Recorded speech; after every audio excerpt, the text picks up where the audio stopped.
offline dan di ruang 320 ya. Oke, kita akan lanjutkan materi yang kemarin. Jadi pada TM1 saya sudah menjelaskan apa itu yang dimaksud dengan manajemen kuantitatif, kemudian apa saja materi yang diberikan selama satu semester, dan kita mendapatkan pemanasan tentang bagaimana menggunakan linear programming. Nah, kalau boleh saya tahu, linear programming kemarin itu dipakai kalau dalam kondisi apa, Nana? Sumber daya terbatas. Sumber daya terbatas. Kalau sumber daya terbatas, apa sih yang dibutuhkan sebagai output dari linear programming ini? Memaksimalkan profit. Tujuannya apa kira-kira? Memaksimalkan profit atau meminimalkan cost. Jadi poinnya adalah ketika perusahaan memiliki keterbatasan sumber daya dan kemudian mereka ingin mengalokasikan sumber dayanya untuk mencapai tujuan perusahaan, di mana tujuan perusahaan ada dua, ada maximize profit dan minimize cost. Nah, ketika perusahaan melakukan proses untuk memodelkan kondisi yang ada di dunia nyata menjadi satu model matematis, kita tahu bahwa itu butuh yang namanya asumsi. Ya. Asumsi apa saja kemarin? Satunya apa? Certainty, kemudian proporsional, kemudian additivity, divisibility, yang terakhir non-negativity ya. Jadi itu adalah asumsi-asumsi yang membuat kondisi dunia nyata itu bisa kita modelkan. Nah, sekarang pada kasus fungsi tujuan maksimal kemarin ada dua jenis penyelesaian yang bisa digunakan ketika kita menggunakan pendekatan grafis ya. Jadi untuk pemanasan kemarin kita coba selesaikan dengan metode linear programming, pendekatannya adalah grafis. Nah, pada pendekatan grafis ada dua kemarin ya yang bisa kita usulkan untuk penyelesaian akhirnya, yaitu isoline dan corner point ya. Oke, itu untuk kasus maksimas. Nah, sebelum kita mulai ke minimas, saya ada tidak usah dilebar itu untuk minimal ya yang kalian pakai itu. Saya ingin memberikan satu contoh soal yang kalian coba kerjakan saja. Nanti yang sudah selesai bisa maju ya. Untuk kasus maksimal.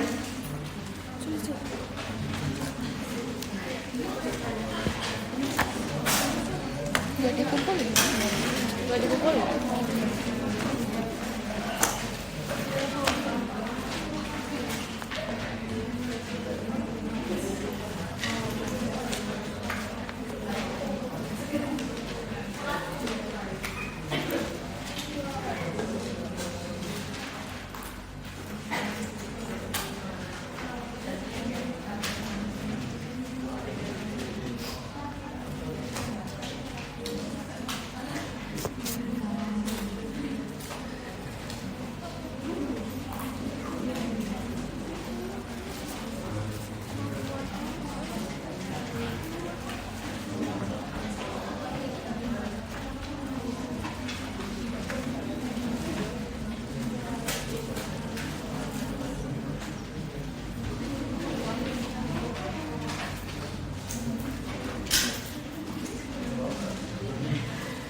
Oke, saya tawarkan pada yang membuat fungsi tujuan dan fungsi kendala. Nanti makanya ke Jesslyn ya di belakang. Ya, kita sudah ada asdos yang membantu saya untuk mendampingi kalian mengerjakan soal apabila ada kesulitan. Ya. Oh,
26,6.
Oke ya, ini adalah bentuk dari fungsi tujuan dan fungsi kendalanya. Silakan untuk gambarannya.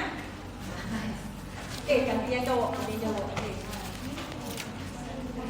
Gambarnya aja Mas ya, sampai dengan ketemu visible area. Saya mau diarsir. Perhatikan ya.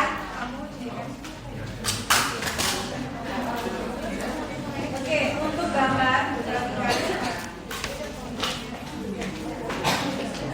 Oke, untuk gambar perhatikan, saya minta setiap gambar itu ada namanya. Ini fungsi kendala 1, 2 dan ada arsiran. Ya.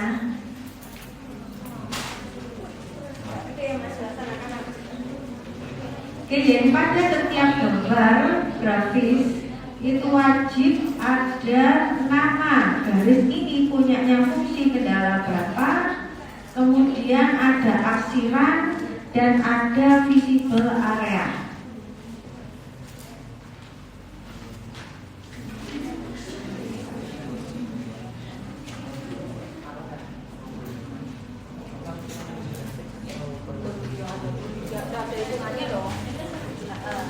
Dan wajib ada hitungannya ya. Nanti kalau ada di lembar yang sudah kalian print out itu, ketika ngerjakan itu untuk kasus minimize, ini masih kita review untuk kasus maximize sebelum ke minimize, itu wajib ada oret-oretannya. Sekali lagi saya nggak ingin kertas kalian bersih tiba-tiba ada gambar. Ya, saya minta ada oret-oretan dari mana perhitungan, dan itu nanti sekali lagi akan langsung dikoreksi minggu depan dikembalikan. Ya, sehingga buat coretan kalian itu mudah kalian baca, mudah untuk dipelajari, karena nanti ujiannya kurang lebih modelnya sama seperti itu. Nah, jadi kalau masih belum bisa mengerjakan kok ya sebenarnya keterlaluan gitu ya. Karena soalnya seperti itu juga, hanya saya ganti angka. Ya.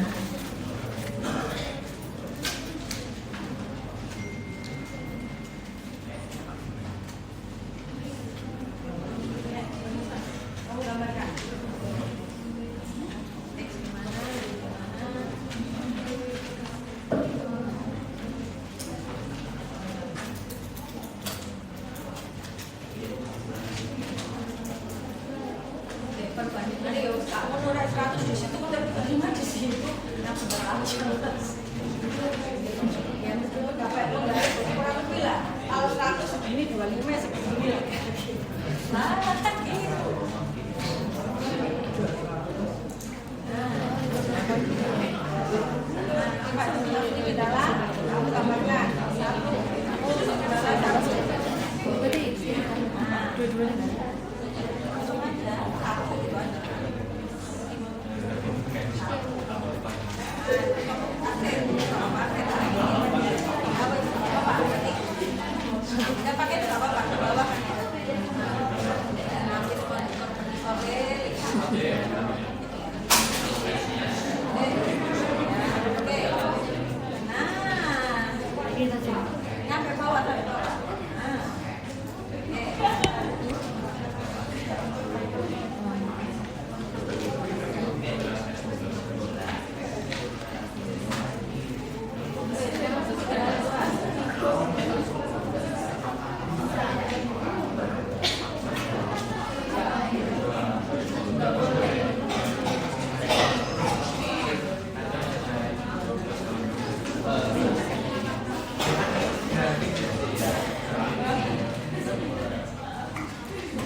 Oke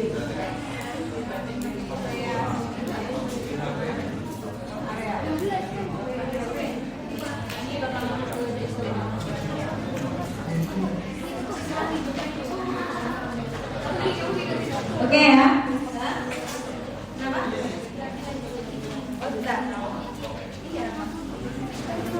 Oke, jadi setelah fungsi tujuan dan fungsi kendala tertentu, maka kalian diminta untuk menggambarkan setiap fungsi kendala dan jangan lupa memberi nama.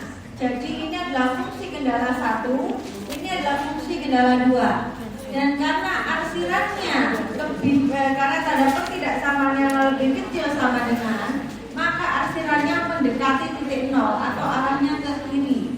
Kalian perhatikan untuk fungsi kendala 1 arsirannya ke bawah, fungsi kendala 2 yang merah arsirannya ke bawah. Nah, daerah yang diarsir atau terarsir oleh semua koordinat yang ada ini dinamakan visible area. Apa visible area kemarin? Yang diarsir dua-duanya. Maknanya apa?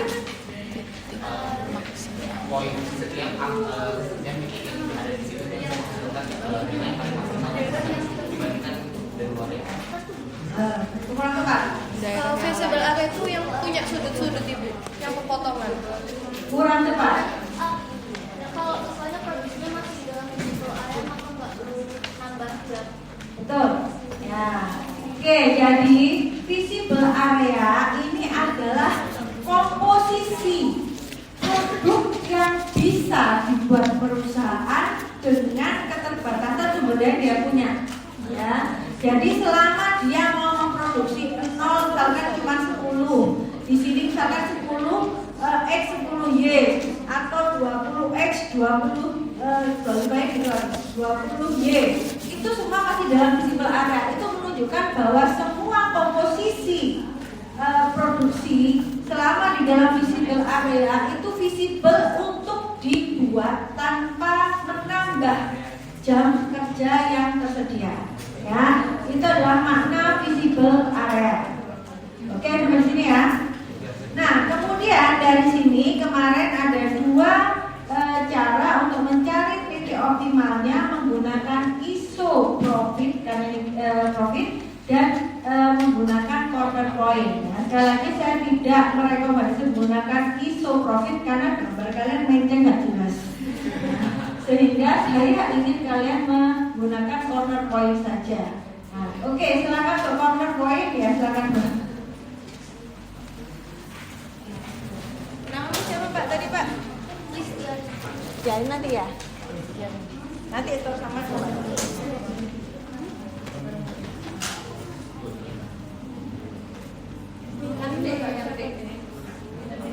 Oh iya.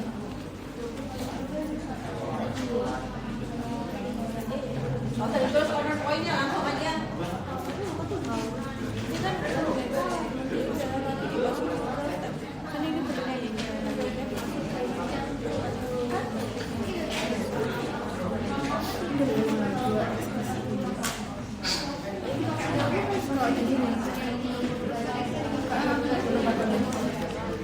Itu dulu. Either yang ini kan dia kan di eliminasi. Ya udah berarti kalau di saat ini berarti yang eliminasi yang fungsi kendala 1 sama fungsi kendala 2. Berarti kan kalau di soal ini ya X plus 4Y kurang sama dengan 100 itu dikurangi sama 3X plus 2Y sama dengan 80. Baru ada itu dituliskan di sini kan kalau aku ini dapatnya Y-nya 20. Jadi nanti masuk 20 dimasukin ke terserah mau ya mau yang X plus 4Y sama dengan 100 atau 3X plus 2Y sama dengan 80.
lagi karena ada 3 corner point yang bisa dihitung dan salah satunya adalah perpotongan antara 2 garis, maka kalian bisa melakukan eliminasi atau substitusi dari 2 garis yang berpotongan tadi. Silakan mau pakai substitusi, mau pakai, jadi ini kalian buat 4B200 kemudian kalian masukkan. Ya.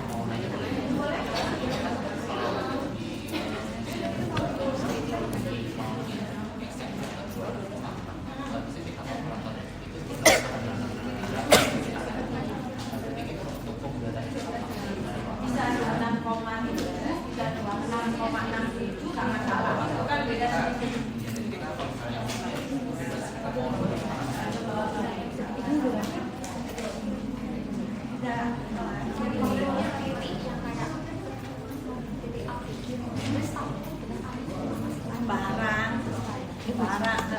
Kalau yang titik perpotongan itu emang selalu menghasilkan profit yang tinggi atau enggak selalu? Enggak selalu, tergantung fungsi tujuannya.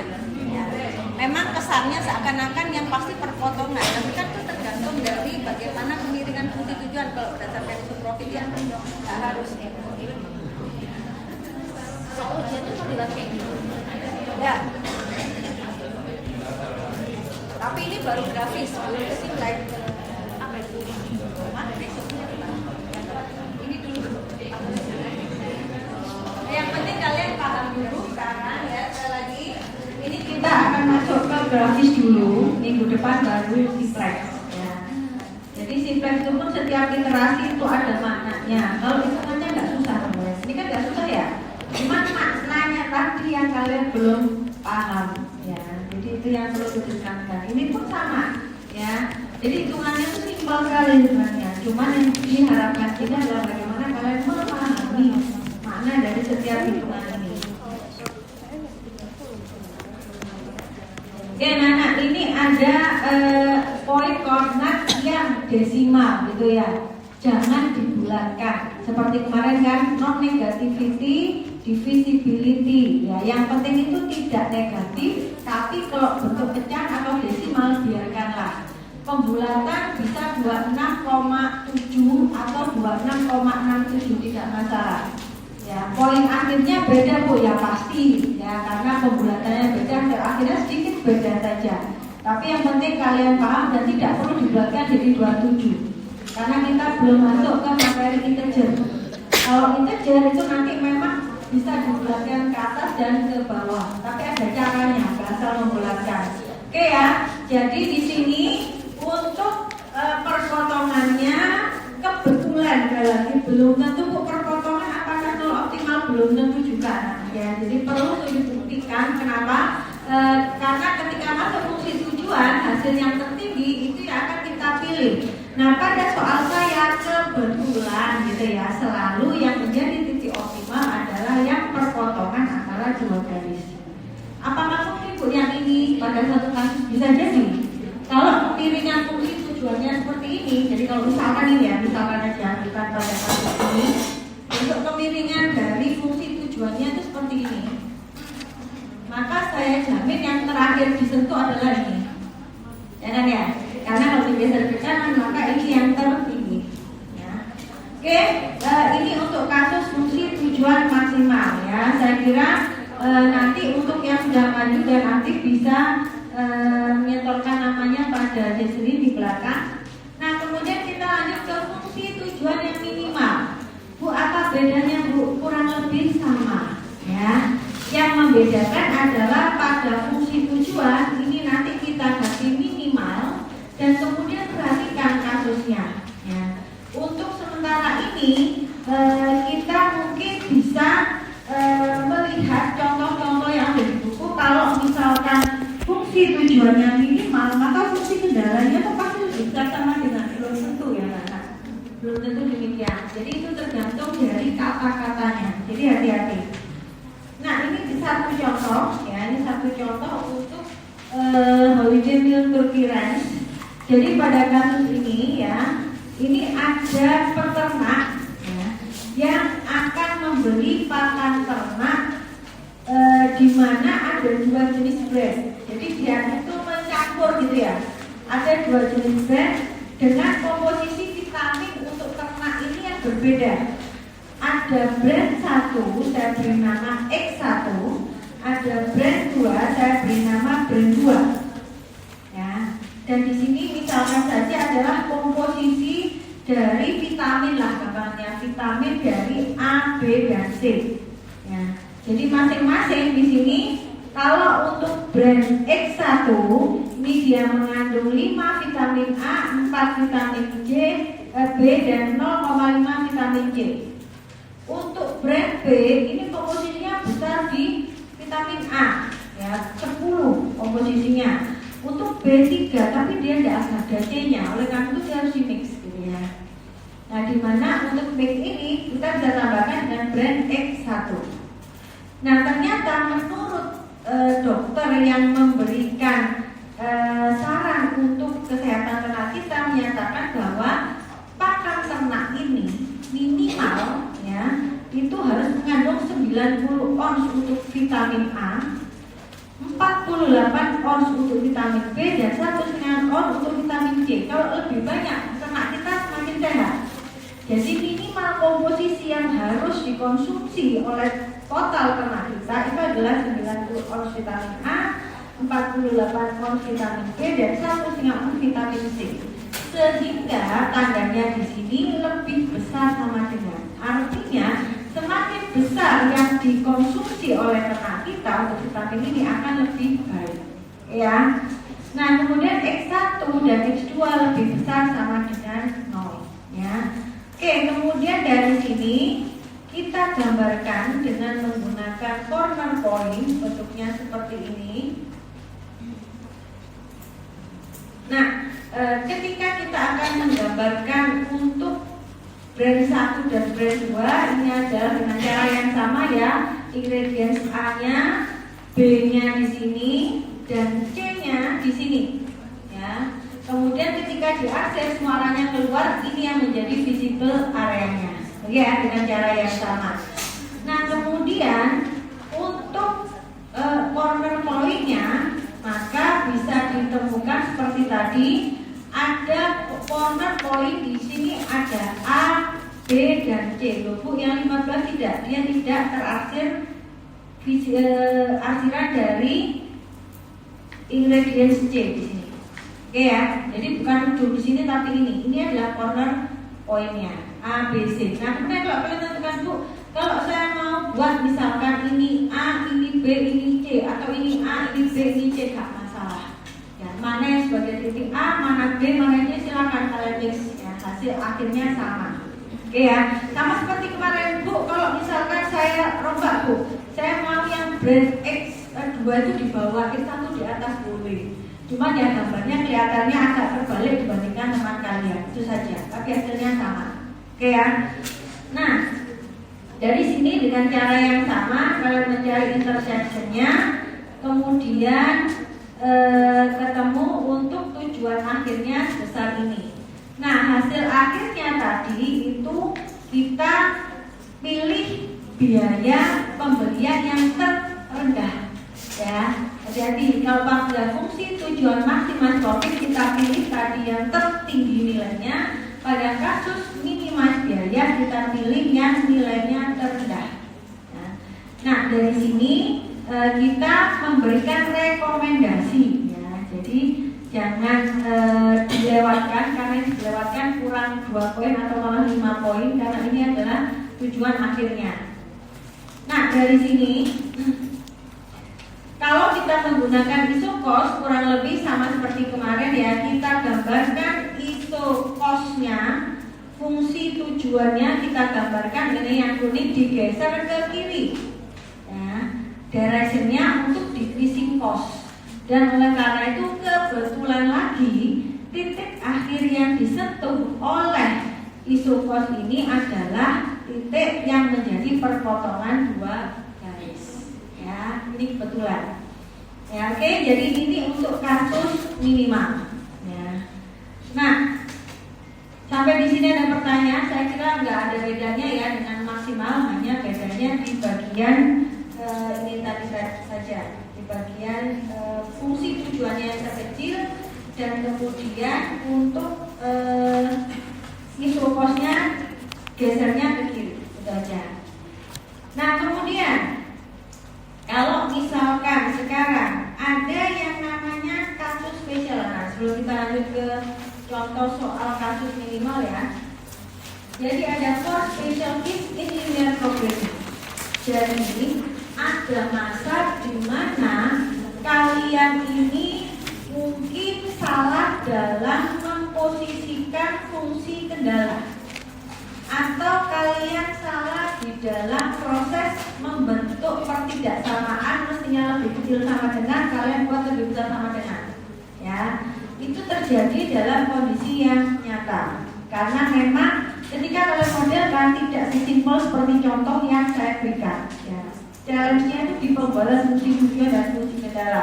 Nah, ketika kita ada tidak pas dalam memodelkan kondisi yang nyata, maka bisa terjadi yang namanya 4 special case di sini. Ya. 4 special case pertama adalah invisibility. Apa itu invisibility? No visible solution. No visible solution itu terjadi ketika tidak ada visible area yang terbentuk. Ya, oleh karena itu syarat di ujian nanti pun sama. Kalian harus mengidentifikasi visible area itu ada nggak sih? Ketika visible area saja tidak terbentuk, jangan berharap muncul solusi optimal. Ya. Nah, kenapa visible area ini tidak terbentuk? Ya. Karena no visible solution region exist, dan ini biasanya umum terjadi karena tidak ada perpotongan garis dari semua kendala yang ada. Ya. Jadi contohnya seperti ini. Kalau kalian gambarkan X1 plus 2X2 lebih kecil sama dengan 6, 2X1 dan sekian. Oke, grafik 1 diarsir ke bawah, grafik 2 diarsir ke bawah. Ya, grafik yang ketiga diarsirnya ke kanan. Ya, jadi ini tidak membentuk visible area. Kenapa? Syaratnya adalah kalau ada 3 kendala, 4 kendala, 5 kendala, semuanya harus mengarsir ke satu wilayah yang sama. Ya, 4 mengarsir ke arah sama, 1 ke kanan, misalkan ini nggak terbentuk. Ya, jangan maksa loh, di sini loh kok ada bu, meskipun ini satu aja nggak terbentuk, kan ini masih ada yang kompak 2 kendala ini ya, nggak seperti itu juga kali ya. Jadi ketika satu ini tidak mengatur wilayah yang sama, maka kalian hentikan, kalian tulis bawahnya no visible solution. Ya, jangan dilanjutkan, jangan maksa gitu ya.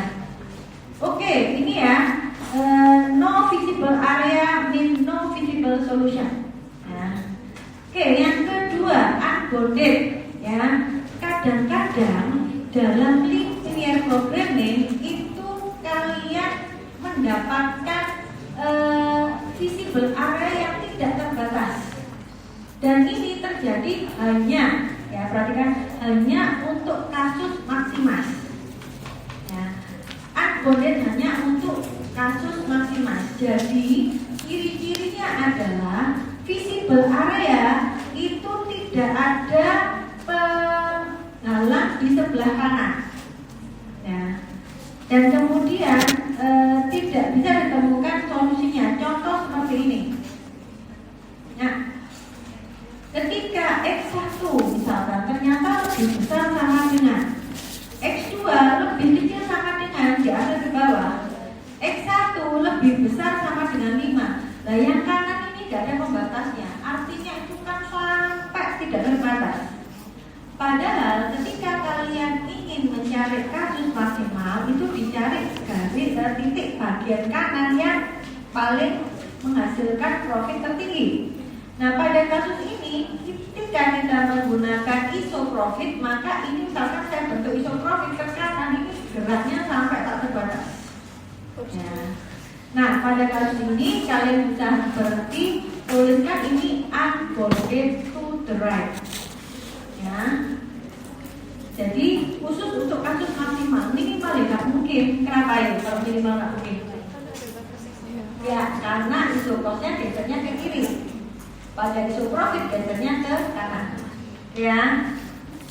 Lanjut, yang ketiga itu redundancy. Ya. Redundancy itu kalian ingin membuat satu fungsi yang kelihatannya complicated banyak dan membuat misalkan perusahaan yang kalian konsultasi ini menjadi kelihatan wah ini pinter ya, konstrennya banyak gitu ya. Tapi sebenarnya konstren tadi itu tidak begitu dibutuhkan. Hanya kelihatan banyak kok gitu ya. Efeknya tidak signifikan. Itu redundant constraint. Ya, jadi ini pun very common occurrence in the real world. Ya, sebenarnya tidak ada masalah. Ya, tetap ada hasil untuk visible areanya. Tetapi sekali lagi ini kadang menimbulkan masalah ketika disiplex nanti. Ya, oke. Contoh seperti ini. Ya, trouble with redundant constraint. Sebenarnya ada constraint 1 oke diarsir ke bawah gitu ya. Constraint 2 juga oke diarsir ke bawah, lebih itu sama dengan constraint 3 juga oke. Dia diarsir ke kiri. Nah, terbentuk visible region. Tapi apa fungsi X1 lebih kecil daripada 25 ini? Ada itu nggak ngefek gitu ya. Yang penting ini itu ada. Nah, ini yang dimaksud dengan redundant constraint. Masih ketemu untuk visible area, ya, ada solusi optimal ada. Ya, jadi ini tetap bisa ditemukan untuk fungsi tujuan yang mengoptimalkan hasil itu masih ada. Ya, hanya constraint-nya ini yang redundant. Oke, kemudian yang terakhir solusi optimal lebih dari satu. Ya, dan ini biasanya terjadi ketika fungsi tujuan memiliki gradien yang sama dengan fungsi kendala yang membentuk visible area. Ya, jadi contoh seperti ini. Ya, kalau kalian lihat digambarkan fungsi kendala 1 oke digambarkan, kemudian fungsi kendala 2 digambarkan, ketemu di visible region. Tetapi ketika isoprofit kita gambarkan, kalian lihat gradiennya sama dengan garis AB. Ya. Nah, ketentuan berdasarkan isoprofit adalah ketika garis isoprofit itu bergeser menjauhi titik 0 karena ini kasus maksimal, titik akhir yang disentuh itu yang menjadi titik optimal. Nah, bayangkan kalau titik akhir yang disentuh itu adalah garis bukan titik. Ya. Maka ini kalau nanti kalian ketemu itu nilai 3 sama misalkan 1,5 kalian masukkan ke fungsi tujuan ini dan dengan nilai 0 sama 6 di sini itu nilainya sama. Pertanyaannya Bu, ini menjadi masalah spesial kenapa lah? Kalian kasih rekomendasi apa coba ke perusahaan? Kalau jawabannya banyak begini, gimana? Ya, ibu gak usah ngajarkan X1, X2 saja sebanyak 6. Tapi kalau mau ganti nggak apa-apa sih Bu, yang X1 3 kemudian X2 nya 1,5. Tapi yang lain adalah ibu alternatifnya kan bingung ya perusahaan. Yang benar saya produksi berapa gitu ya. Nah, pada kasus ini berarti kalian ada yang tidak pas di dalam proses identifikasi permasalahan tadi. Oke ya, ini for special case in linear programming. Nah, pada kasus di sini coba kalian cek sekarang ya sebelum masuk ke linear programming kasus minimal. Saya ingin kalian mengidentifikasi ada kasus di buku. Kalian bisa buka nih di bukunya.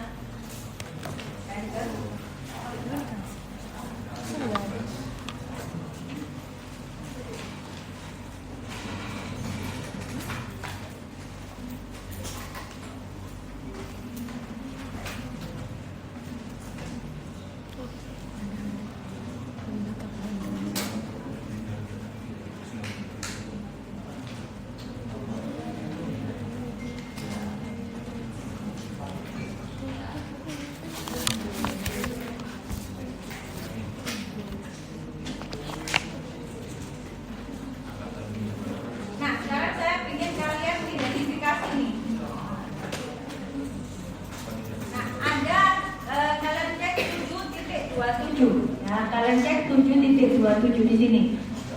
Nah, silahkan kalian identifikasi kira-kira ya untuk formula 3 itu kasus spesial yang apa? Jadi dari 4 formula ini ada yang more than one optimal solution, ada yang unbounded, ada yang no visible solution. Ya. Nah sekarang kalau misalkan untuk kasus formula 3, kira-kira kasus apa nih? Kelihatan nggak?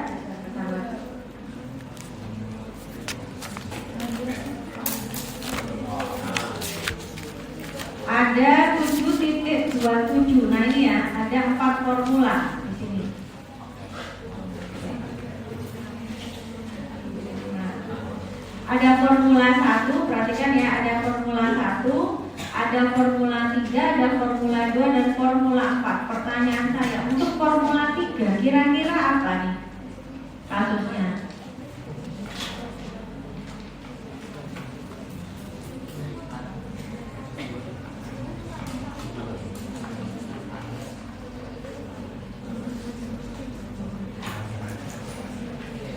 Coba korek-korek boleh. Kalau ada yang jawab jawabannya angkat tangan. Formula 3 pertanyaan saya.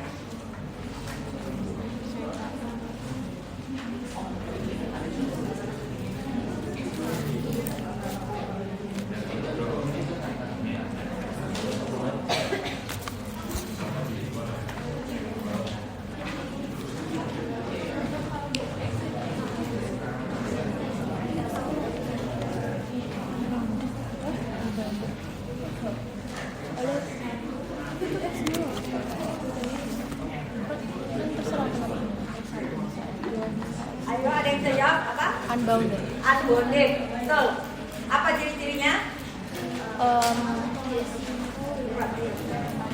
Apa ciri-cirinya? Ayo. Apa ciri-cirinya unbounded? Untuk unbounded sendiri, ciri-cirinya itu ketika di arsir itu dia ke arahnya kanan. Nah kemudian arah kanan, tapi kenapa kok dia unbounded? Dia maximize juga. Ya betul ya. Jadi kalau kalian Cek sebenarnya kalian lihat formula 3 itu dia kasus maximize dan fungsi kendalanya itu tandanya lebih besar sama dengan ya, lebih besar sama dengan atau akhirannya ke kanan semua. Ya otomatis kalau kasusnya maximize ini ke kanan semua, dan yang lebih kecil sama dengan itu unbounded pasti. Ya. Oke ya. Kemudian yang gampang-gampang formula 2. ada ciri-ciri lagi. Nanti kamu tahu namanya. Iya. Formula 2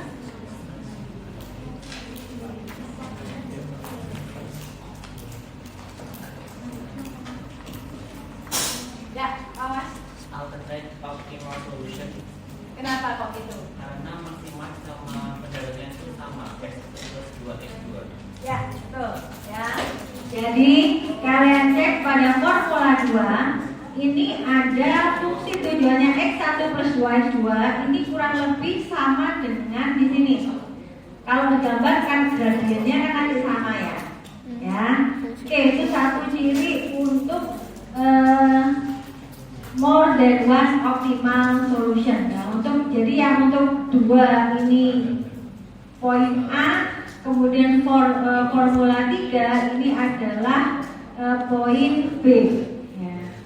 Nah kemudian untuk di sini yang belum itu adalah no visible solution. Kira-kira formula 4 anak-anak ada nggak ya? Formula 4 kira-kira apa? Adalah yang benar atau kan pilihannya 2 nih yang belum terjawab. Which formula is correct ya? Kemudian no visible solution. So poin A dan B sudah terjawab untuk formula 1 dan 2. Ini yang 2. Yang ini yang 3. Sekarang yang formula 4. Ya. Invisibility atau no visible solution. Ya. Kenapa kok demikian? Karena itu asilannya ada yang ke kiri, ada yang ke kanan. Jadi nggak bertemu. Baik, ya. Jadi untuk formula 4 ini ya, meskipun ini sebenarnya nanti kalau jujur buktikan dengan gambar ya, ini nggak perlu dengan gambar. Ada ciri-ciri khusus ya. Apa itu? Pada formula 4 ini kasus maximize ini 2 fungsi kendala tandanya lebih kecil sama dengan, 1 tandanya lebih besar sama dengan, yang kedua ini juga lebih besar sama dengan. Ya, tapi hati-hati, ini belum tentu kalau kondisi seperti ini adalah non-visible solution. Kalau ternyata tanda lebih besar itu masih di dalam, nah itu juga perlu kalian buktikan ya. Tapi kalau di sini sudah jelas sebenarnya. Ya.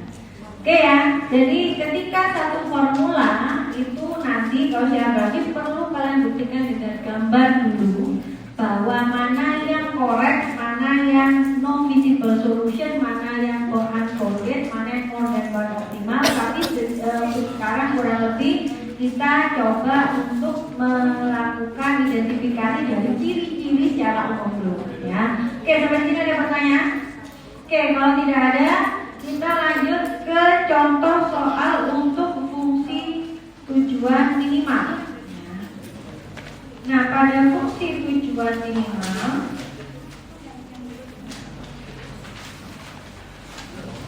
nah di sini sekali lagi kurang lebih sama ya. Ini untuk case-nya, saya coba nanti yang lain.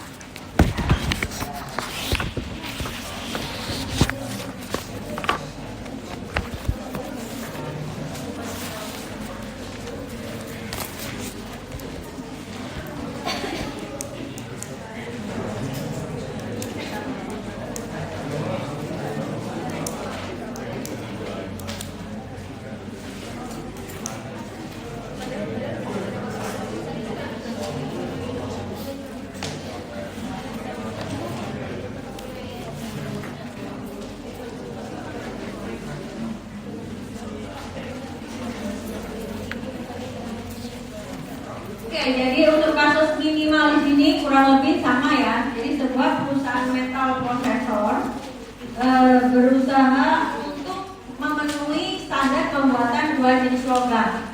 Jadi 2 jenis logam ini ada logam 1, ada logam 2. Ya.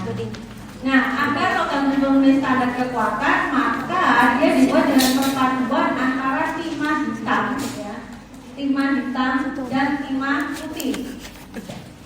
Komposisi dari kedua jenis logam kurang-kurangnya mengandung 420 gram dari timah hitam, kurang-kurangnya ya. Kemudian 480 gram timah putih. Ya, perhatikan, kata kuncinya adalah sekurang-kurangnya, lebih besar lebih baik. Ya. Oke, untuk logam 1 ini diharapkan mengandung 40 gram timah hitam dan 20 gram timah putih. Sedangkan logam 2 mengandung 10 gram timah hitam dan 20 gram timah putih.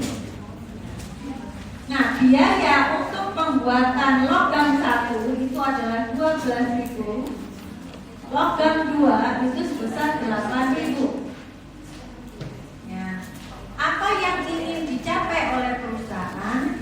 Yang jelas kombinasi logam yang harus diproduksi itu dapat meminimalkan biaya perusahaan. Ya. Nah, dari sini maka fungsi tujuannya karena disebutkan dia meminimalkan, maka ini disebutkan minimize. Minimize apa? Pembuatan logam 1 sebesar 12.000 saya sebutkan 1 dan 8.000 pembuatan untuk logam 2. Ya. Nah, fungsi kendalanya sekali lagi di sini masuk ke 40x1 plus 10x2 karena kandungannya minimal 420, maka kalau lebih besar lebih baik. Ya. Kemudian fungsi kendala 2 nyatakan 20 untuk timah hitam dan 20 untuk timah putih. Terkecil 480.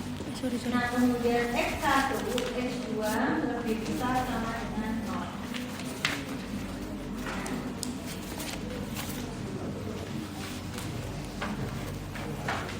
Nah, dari sini seperti tadi ya, kita coba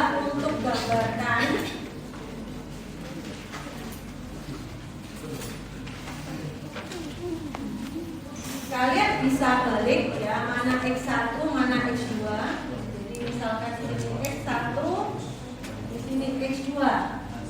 Nah, seperti yang kemarin kita lakukan ya. Jadi 40 X1 plus 10 X2 ini sama dengan 420. Kita buat seperti ini. Ketika X1 0, berapa X2?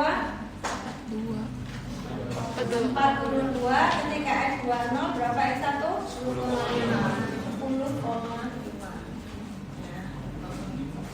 Betul ya? Nah, kemudian di sini kita gambarkan X1 0, X2 42 kira-kira di sini. Kemudian ketika X2 0, X1 kira-kira 10,5. Lah anak-anak, meskipun kalian tidak pakai menggaris, tapi ya perbandingannya ya seimbang gitu ya. Jadi 40 di sini, 50 dan 20 di sini sama ya, dan gitu ya, kira-kira separuhnya gitu ya. Jangan terlalu membuat penskalaannya kacau. Oke, jadi kemudian ini kita garis. Tandanya adalah lebih bisa sama dengan berarti akhirannya ke atas. Dan kalau membuat akhiran jangan mirip-mirip ya. Kalau bisa dari garis ke garis ya, jangan cuma tengah-tengah, nggak kelihatan batasannya ya. Nah, kemudian untuk yang kedua 20x1 plus 20x2 kemudian sama dengan 480. Di sini untuk X1 sama X2 nya, X1 0, X2 24. Ini juga 24. Jadi kira-kira di sini 0 24 ya, perkiraan di sini ya. Kemudian 0 di sini juga 24, perkiraan di sini ya. Nah, kita gambarkan di sini.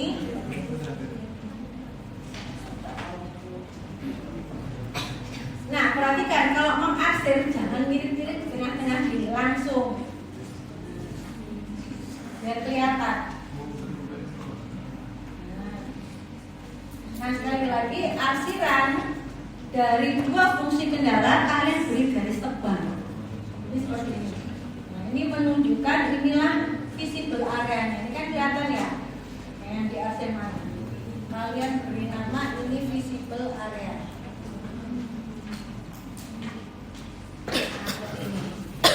Nah, baru kemudian kalian mengidentifikasi untuk corner point-nya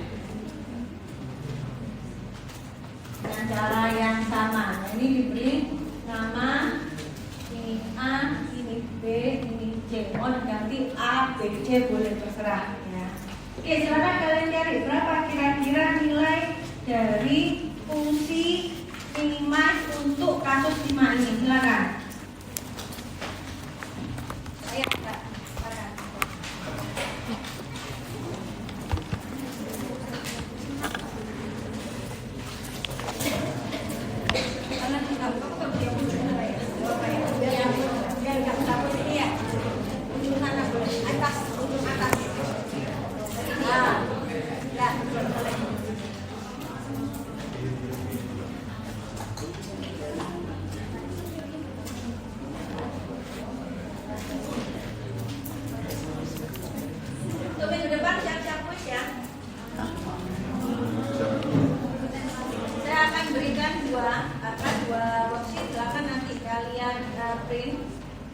Nanti minggu depan akan saya share di depan. Untuk yang satu, untuk simplex pasti ya sudah saya share kalau yang standar simplex. Untuk kuisnya nanti saya share lagi.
minggu depan saya kasih bocoran ada quiz dan kasusnya mungkin bisa maksimis, bisa minimis.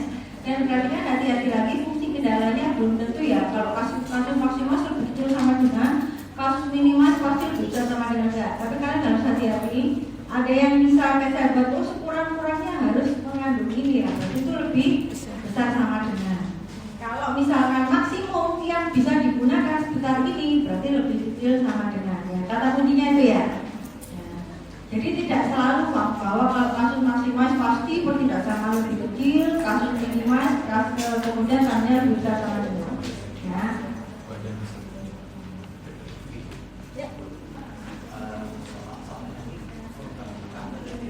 Tujuannya berapa tadi? Tujuannya berapa?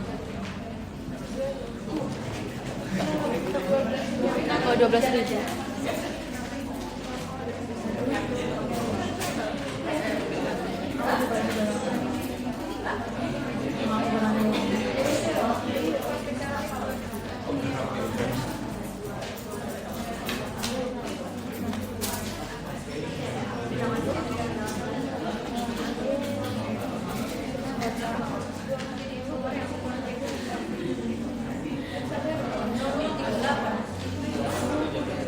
Iya, X1 titik potong.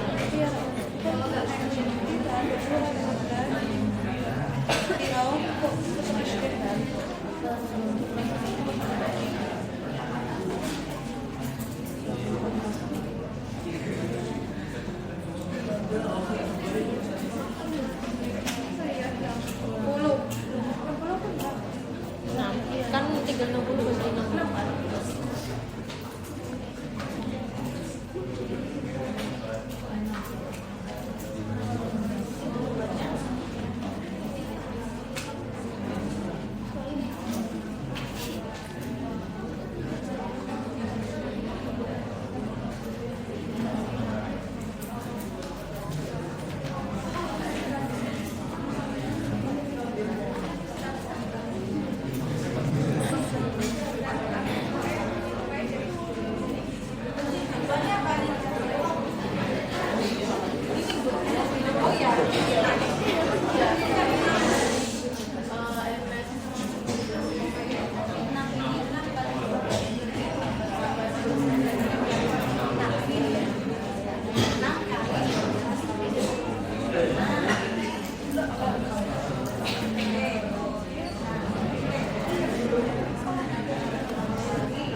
ditugaskan.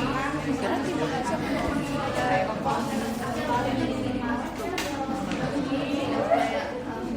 Ibu.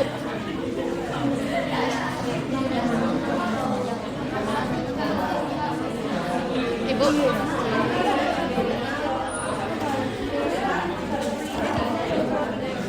Gimana sih Instagram ya? Sama.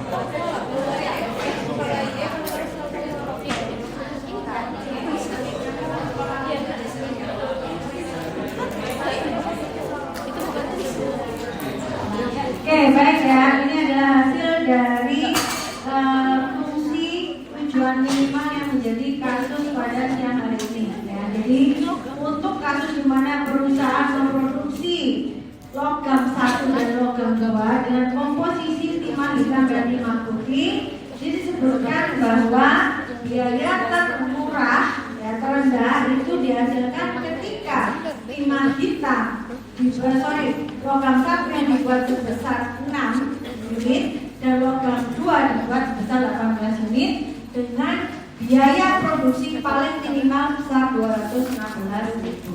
Oke, jadi itu adalah hasil akhir untuk fungsi tujuan minimal pada siang hari ini. Oke ya. Oke, sampai di sini ada pertanyaan? Oke, kalau tidak ada nanti ada panduan untuk soal yang bisa kalian kerjakan akan dipandu oleh Deswin. Dari saya sekian dulu. Sekali lagi minggu depan siap-siap untuk kuis, kemudian print 2 lembar jawaban suplek dan untuk kuis itu. Saya akhiri, selamat siang. Assalamualaikum warahmatullahi wabarakatuh.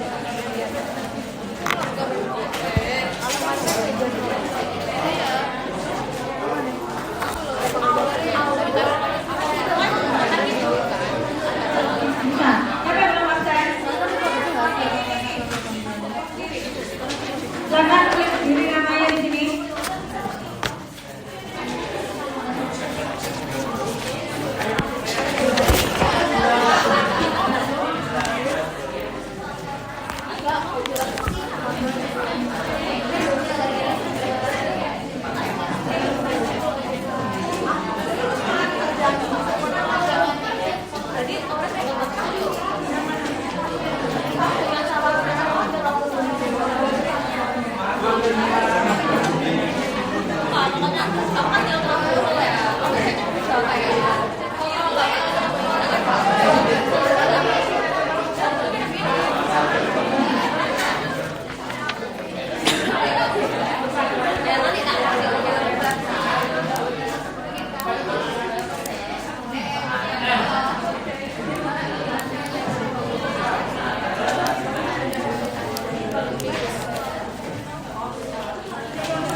Oke, tadi yang aktif boleh masuk ke depan, siapa aja yang mau tetap tolong maju ya, untuk mengamani.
23 Fakultas Manajemen Keuangan yang akan jadi asisten kalian untuk 13 pertemuan ke depan.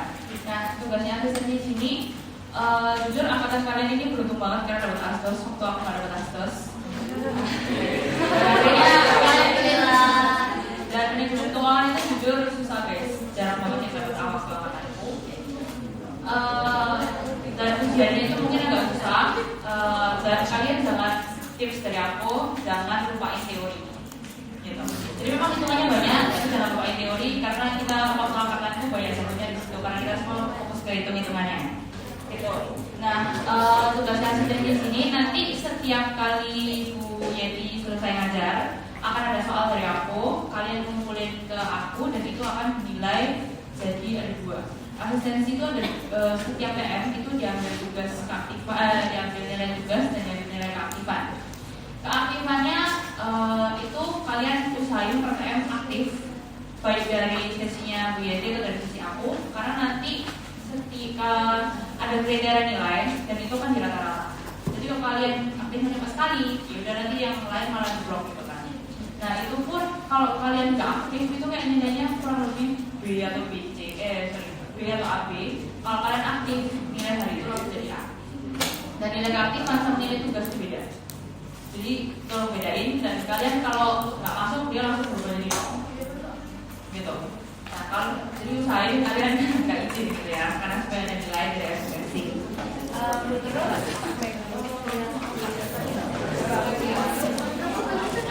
Kalian kalau misalnya ada pertanyaan mau tanya ke aku, misalnya kayak quiz itu ada pertanyaan, kalian bisa PC aku atau misalnya kalian malu-malu biasanya ada angkatan 25 tuh mendating ke Tongting, biasanya Tongting ketik aku. Terus biasanya aku nggak tahu tugas bisa ada susulan atau enggak karena aku belum konfirmasi dengan Bu Yesi. Tapi kalau misalkan kalian datang dan juga aku mau minta tolong dari pojok sana untuk ngitung jumlah mahasiswanya. Karena harus aku sesuaiin. Oke. 1, 2, 3, 4, 5, hitung 6.